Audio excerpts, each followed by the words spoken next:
The rhythm of this reef tank is the result of a compromise between what I think it's best for the corals, the fish, my personal preferences, and the technical abilities of the equipment. In some ways, it tries to replicate nature. When it doesn't follow natural patterns, it's either because it's not possible, or I think these patterns are really not the best solution. Let's start with the flow. I wanted to have a tidal variation throughout the day, with 2 high and 2 low tides. I decided to have the tides only during daytime, so that the fish can have a more peaceful night. This means that the 2 high tides happen in a much shorter period of time than what happens in the ocean.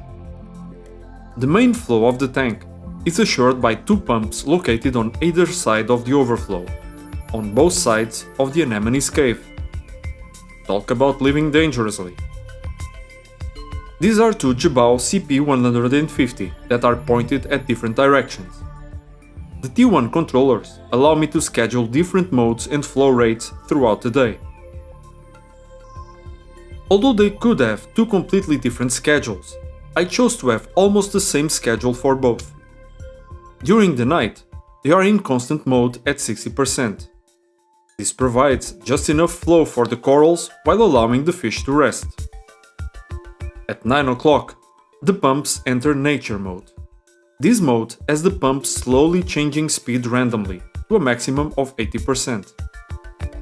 At 11, it's time for reef mode. This mode is similar to nature mode, but with stronger flow that quickly varies randomly. At 13, the pumps go into constant mode, one of them at 100%, and the other is overclocked to 120%. There are 2 reasons why only one of the pumps is overclocked. I wanted to see if it will affect its durability, and because the tank is not very long, it's easy to get sand blowing around.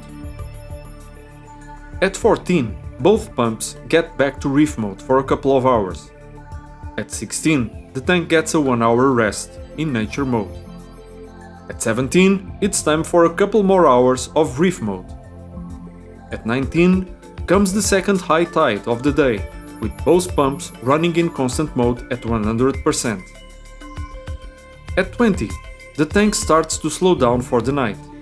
It's time for just 1 hour of reef mode. At 21, the tank still has 2 hours of nature mode before both pumps get into constant mode at 60% for the whole night. This makes watching the tank a different experience depending on the time of the day. There are fish with different swimming abilities here, and some of them feel more at ease exploring the tank when the flow is not too strong.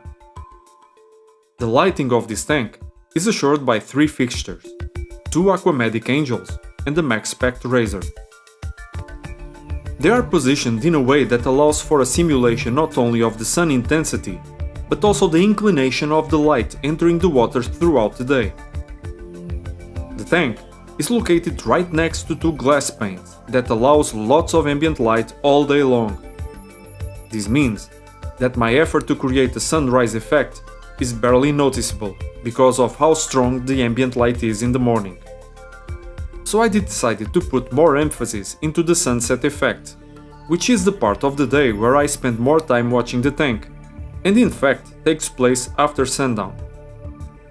That's the reason why the Aquamedic on the left is much more tilted than the one on the right. This is the main source of light during sunset.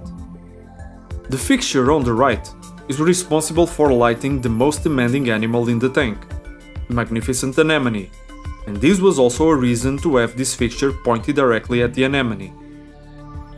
The Max Spec Razor is working as a fill light for the whole tank. It's positioned in the center higher than the other 2, and it has 120 degrees lenses, while the Aquamedic have 90-degree lenses.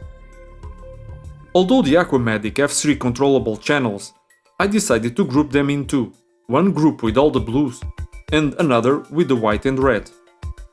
The schedule of the light begins at 9 o'clock, with the 3 fixtures ramping up at different rates. The Magnifica reportedly appreciates warm lighting, and the Aquamedic on the right ramps up with a warm tone until 10 o'clock. and reaches 100% on all channels at 11. The MaxSpect razor in the center also reaches 100% on all channels at 11, but it ramps up in a balanced way between white and blue channels. The Aquamedic on the left also ramps up in a balanced way, but it only reaches 100% at 12. I'm still researching the benefits of cloud effects, so I haven't used them yet.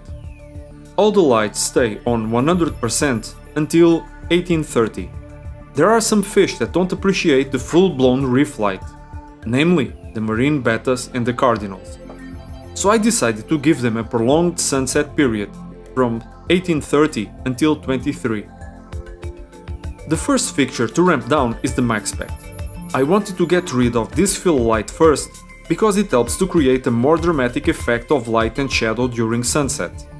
At 1930, the whites are off. When the Aquamedics are ramping down, the whites of the MaxSpect have a pinkish look that becomes noticeable, so I schedule them to disappear. At 2030, the MaxSpect is off.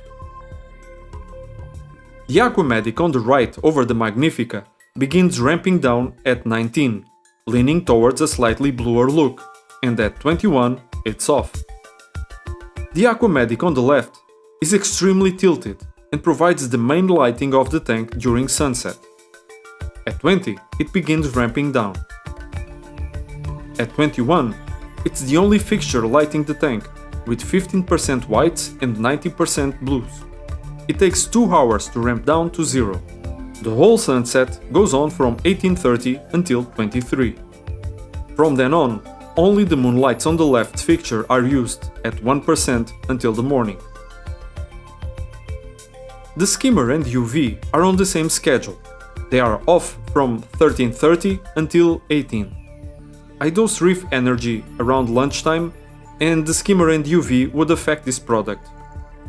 The fish are fed 5 or 6 times a day. If I get up early enough to see the larger marine betta out and about, I feed a cube of mysis. Throughout the day, the autofeeder feeds flakes 4 times.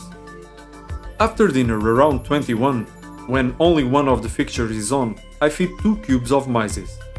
This is the main meal of the day. I chose this time for the main meal because the light level is low enough so that all fish are active and the flow is gentle.